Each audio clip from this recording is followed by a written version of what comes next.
Greetings everyone, what's up? Evan here, back again. Today I'm going to be bringing you a $400 gaming PC computer build based around the Intel Core i3, 3.7 GHz, 6100 dual-core processor by Intel. It's Intel Skylake based, which is basically the point of this newer series that I've been doing. I've previously done a $350 build, and I've previously done a $550 build, so this is right in the middle of kind of that price to performance ratio that I've been going for these gaming PC builds based around the new Intel Skylake architecture, which seems to be, at least in my opinion, the best platform out right now to build a gaming PC on. Just some precursor to that, I guess. In comparison to AMD builds right now, we're seeing a shift in the fact that AMD is scheduled to release a new series of desktop CPUs sometime in Q1 2016. At least that's what we've been told so far. Whether or not that date will get pushed back or not, we aren't sure. The problem with this is that Intel has just released their brand new platform, or by just released within the past few months. It's still quite new, and it appears that Intel will be releasing processors for this socket for the foreseeable future. AM3 Plus is the main socket that is currently used by AMD desktops, the other one being FM2 Plus and AM1. AM3 Plus is an aging socket. It's over 3 years old now. So, really, previously, at a $400 price range or a $350 price range, I would place AMD ranked much higher in terms of price to performance than I would Intel. However, it's hard to invest in a socket or in a CPU that is now based on a technology that is 4 years old. The first AM3 Plus CPUs launched in 2012, and in that time we've seen little to no updates from AMD in terms of that. We've seen things like the 8370 come out, which replaced the 8350 or the 8320, but really that is just the same CPU and the same basic processing architecture with a better thermal TDP, better wattage consumption, and maybe some slight increases in performance. Really, it's just a rehash. AMD has not released a brand new architecture in a very long time. So therefore, in my opinion, that really overwrites the price to performance gain you're going to get by investing in an AMD build. And really, the price to performance will not be as significant or as foreseeable within the general usage as you might think. For example, right now the best CPU, or one of the highest ranked CPUs for AMD, is the AMD Athlon 860K, which is very, very high. It has about 80 points in terms of price performance by Passmark benchmarks. So, really, it's one of the best CPUs out there right now. Get it for around $70, and it'll go toe-to-toe with this i3 in terms of solid Passmark scores. However, you're limited to DDR3 memory, whereas Intel Core i3 supports DDR4. You're limited to some other older architectures. You're limited to the FM2 Plus architecture based on the motherboard socket, and the 860K is as far as you can go on the FM2 Plus socket. So really, this offers an upgrade path, this offers a future, this offers a platform that will keep you set for the next 2 to 3 to maybe even 4 years, while AMD is seen as basically end of the road. Hopefully, next year, this will change, and we can start seeing AMD builds in a comparative light once again, which is really what I want to see. I want to see comparison. I want to see competition. Competition breeds success and innovation and helps drive prices down. And right now, I'm afraid that Intel's going to kind of run away with the CPU market entirely, and that's not something we want to see, because once AMD decides or possibly decides to step out of the desktop CPU market, we're going to see Intel charge just about whatever they want, which is not a good thing. Personally, I'd like to see AMD get back into the CPU market and maybe even see NVIDIA get into the desktop CPU market. I know it's possible because NVIDIA certainly has the resources to build desktop-grade CPUs, and there are several laptops and tablets that are already running NVIDIA CPUs, so I don't know how far it would stretch to say that they could build quite a decent desktop performing CPU, but maybe that's just a pipe dream and a hope. Anyway, going to get started on the gaming PC build here today. We're going to start off with the Intel Core i3-6100 3.7 GHz dual-core processor. Currently, it's the cheapest Intel Core i3 based upon the Intel 1151 socket, but it's running at 3.7 GHz, which is a quite a high clock speed for an i3, but definitely a step up from the previous generations. It's only a dual core, which can run into some problems with newer games such as Far Cry 4. Really doesn't like to run on dual cores, although you can hack it. Dragon Age Inquisition is another game that really does not like to run on dual core CPUs, but all of these games, they're very few, and they can be mimicked via hyperthreading to believe that you're running on 4 cores, even though it's only 2, and of course, all the Intel Core i3 series come with hyperthreading, so hopefully that shouldn't be much of a problem. Other than that, it's a very highly spec'd CPU for this price range. Very good single core performance. As you can see, it is only 2 cores. I've got 1 x 3 MB L3 cache, 2 x 256K L2 cache, and dual L1 cache. So 14 nm lithography, which is quite good for, especially for this generation. It's quite a step up from the previous 22 and 28 lithography architectures. So overall, Intel Core i3 is a very good, solid base for a $400 price point and for a gaming PC build of this caliber within the Intel realm. Moving on, we've got a Gigabyte GA H110M Micro ATX LGA 1151 motherboard. Very solid motherboard, just the basics. You got your standard PCIe slot, you got your 2 RAM slots, CPU. You've got 4 SATA ports here, 2 PCIe x 1 slots. Another view of it.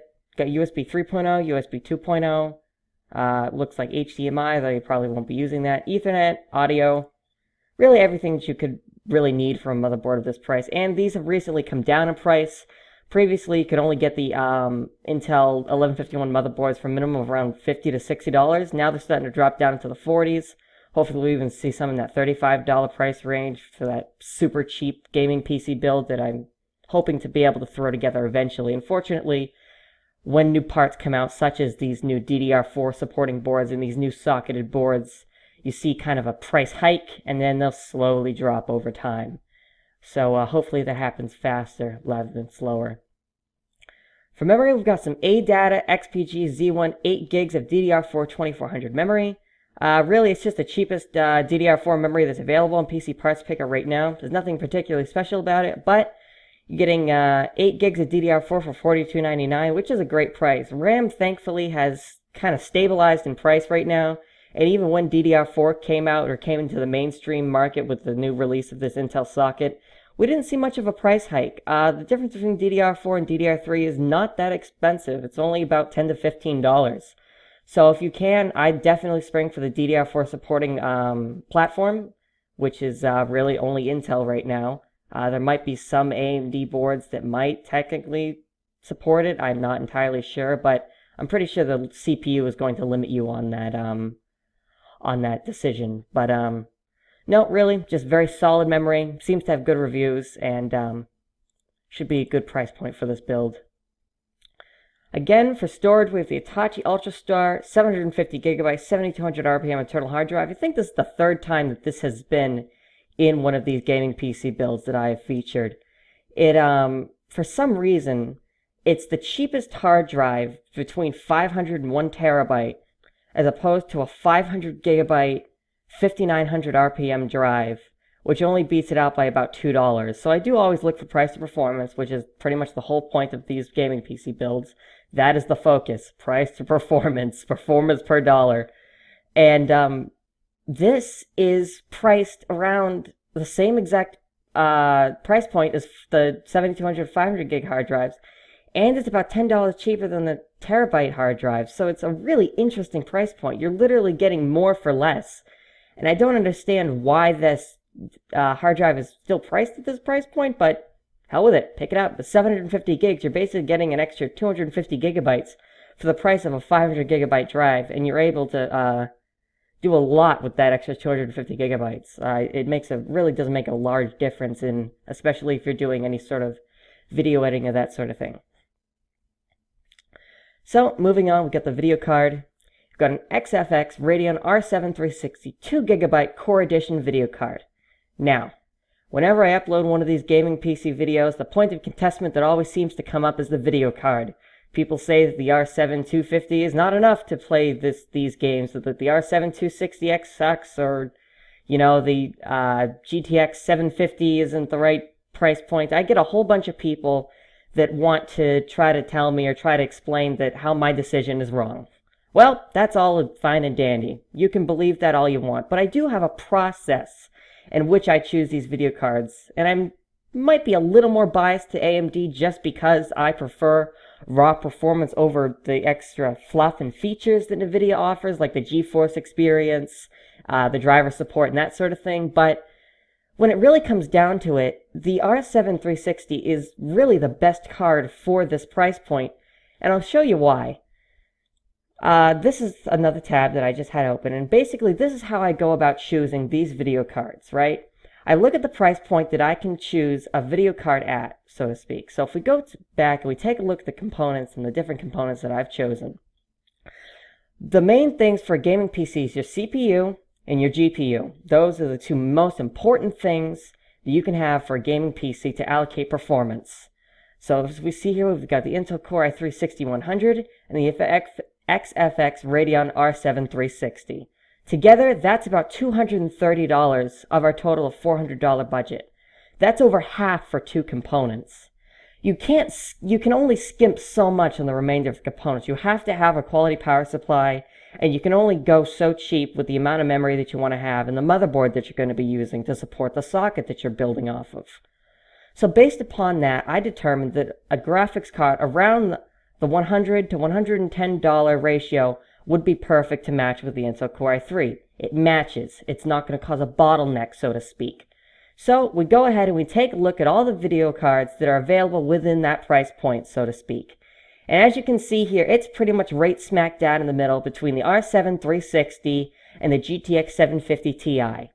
You might be able to find other graphics cards within this price range. However, they're going to be the older generation. For example, the 750 is within this price range. It's priced around $89 to $79 right now, but it's a previous generation. It is not considered current by NVIDIA. You can also go with the R7 R9 270, which is actually my GPU that I'm using in my desktop right now. It's a great graphics card, does everything I needed to do. I haven't found a game yet that I can't run on high settings. However, that card came out 2 years ago. It's hard to justify putting a 2-year-old card in a brand new gaming desktop, especially when we're going to see a complete refresh on the R7 and R9 line, bringing it forward to the 300 series hopefully in the near future. Now, that being said, you can always go as far back as you want, and you can purchase what was previously a $500 graphics card, probably for around $100 today, that came out 3 or 4 years ago. And sometimes, actually maybe even most of the time, that graphics card will outperform the $100 GPU of today. But you're still investing in old hardware. The new DirectX will come out, Mantle support will come out, the new drivers will come out, and that card is going to become obsolete. Even if it has the more raw horsepower, that card is going to become obsolete faster than the newer card priced at the same price point. So that's my logic and my reasoning by choosing these graphics cards that I do. So I went ahead and I compared the GTX 750 Ti to the R7 360, and the tool that I usually use the most for that is this website right here called GPU Boss. It's pretty biased, I will admit. They're usually biased towards AMD, but it's a great point of just using comparisons. I usually make my own decision. I ignore their recommendations and crap because some of them are just whatever. So the first thing we can take a look at is the R7 360 was just released in June 2015. It's a brand new GPU. While it might not be a completely brand new architecture, it is an improvement over the previous architecture. Meanwhile, the NVIDIA GeForce 750 Ti is old, tried and true. Even though they're both 1 GHz running at GDDR5, this was released all the way back in February 2014. It's coming up on 2 years old. I don't like investing in a card, as I said before, that's already 2 years old. So moving on, as you can see, they're pretty evenly matched in terms of reasons to consider the R7 360 and 750 Ti. You can see the 750 Ti has a higher texture rate. Meanwhile, the R7 360 has a higher effective memory clock speed. Now moving on, we can see the different categories that they've used to compare the 750 Ti and the R7 360. First off is memory bandwidth, rate at which data can read from or stored in onboard memory. It appears as though the R7 360 is superior in that category. Moving on further, pixel rate, almost a dead even heat with the 360 just barely eking out the slightest of leads over the 750 Ti. So that's pretty minimal and negligible at best. Moving on to texture rate, we can see that the 360 gets crushed by the 750 Ti in terms of texture rate or speed at which a graphics card can perform texture mapping. That's going to mean how quickly your textures load in while playing an online game or playing a game that has a lot of fast-moving sort of environments, so to speak. Floating point performance, how fast can the GPU crunch numbers? Again, the 750 Ti defeats the 360 in that point, but it appears as though it's also pretty negligible by about a 100-point margin or so. Shading units, the 360 comes in ahead, 768 versus 640. And texture mapping units, it's 48 versus 40, again in favor of the 360. So, looking at these 6 categories, and while it's easier to kind of judge these based upon each being even, that might not be the case, especially depending on kind of the game you're going to be playing and what you're going to be doing with your GPU. But for the sake of comparison and for the sake of generalizing, we're going to say that the pixel rate, memory bandwidth, texture rate, floating point performance, shading units, and texture mapping units are all going to be weighted evenly. And weighting everything evenly, the R7 360 wins in 4 out of 6 points. Even though the 750 Ti is superior in this aspect, you can see the 360 is ahead here, here, here, and here. It's pretty simple. So that's the reason that I went with the R7 360 for this build, of course, because that is my process behind it. That is why I chose what I did, based upon the GPU discussion. And really, also, it's on sale for $99. Normally, it's around the $110 price range. So it fits in with this build pretty well because, as you can see, if we go back to the total price point here, I was very close. I couldn't even fit an optical drive in this build without going over by about $10 to $15. So that's that. That's the reason I chose that, and I just have this page up because I wanted to show that the 750 Ti is the last step before the 950, and if we go back here, the 950 is placed all the way down here at around $140. So really, these are the only 2 comparable cards within this price point for this gaming PC build. If you disagree with that, leave a comment down below. Let me know on all the points in which I am totally and utterly wrong. I won't be offended. So moving on for a case, we've got a Roswell FBM02 Micro ATX Mini Tower case. Really, it's nothing special. It's a very minimalistic, tiny little case, in all honesty, but it fits the bill. It has room for an optical drive and a 3.5-inch bay. See if we got an inside view here. There we go, right there. It's got room for our components. It only holds a Micro ATX motherboard, but thankfully that's the motherboard size that we've decided to go with anyway. It's got good reviews on most websites, and it's on sale now for $20 with free shipping and handling. I mean, you really can't go wrong. At this price point, when you're trying to maximize price to performance, really the case is just a box to throw everything in, and so far, I was looking into this case when I was actually building my original gaming PC, and I actually wound up going with an Antec case that was on sale on Amazon at the time that supported a full-size motherboard, even though I still went with Micro ATX to save the extra money, and from what I've seen from reviews, it's a very solid little case, and I'm surprised that it's on sale for so much. Perhaps they're going to be updating it in the future, and they're trying to liquidate these extra cases that they have available, but hey, pick it up. Finally, we've got an EVGA 400-watt ATX power supply. Really, this is a part that you don't want to skimp on, the power supply. And this is about as cheap as I would be willing to go. This is actually one of the cheapest power supplies that's available from EVGA. But checking the reviews, checking the ratings, really, it's got a 75% typical load. It's not 80 plus certified. It's not bronze or gold or anything. So you're going to be using a bit more power than you would be normally. But honestly, that's going to be negligible. This build itself, I believe, only draws 232 watts of power at load. Yep, 232 watts. So really, it's good enough. It even leaves room for some expansion for maybe a higher-end graphics card or a higher-end CPU in the future. You can upgrade to an i5, or maybe you want to upgrade to an R9 series card later. But really, that is going to do it and be just fine for this gaming PC build, at least in my opinion.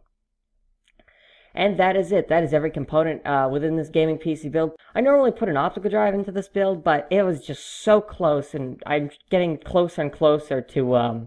I usually like to aim just below, try to get it around 399 to 398. I actually went up to 401.92, but I figure if people have $400, they can probably find that extra $2 somewhere.